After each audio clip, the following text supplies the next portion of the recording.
Are you tired of projects feeling like a never-ending maze? Let's transform that chaos into clarity with Trello. First, let's create a board. Click on the plus icon on your Trello homepage. Then select Create Board. Give your board a descriptive name that reflects your project, like website redesign or marketing campaign. Now, it's time to define your project's workflow by adding lists. Think of these as stages your tasks will move through. Common lists include to do, in progress, and completed. To add a list, simply click Add a List on your board and type in the name.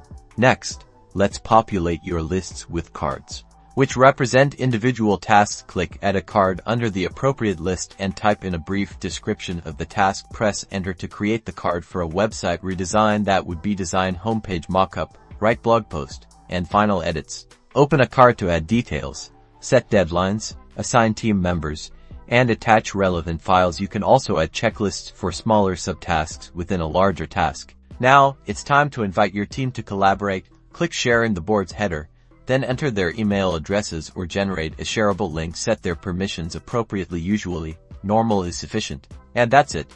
You've successfully set up your Trello project. As your project progresses, drag and drop cards between lists to visualize progress and keep everyone on the same page. Remember to regularly update cards to ensure accurate tracking and seamless collaboration. Start your Trello journey today for stress-free project management.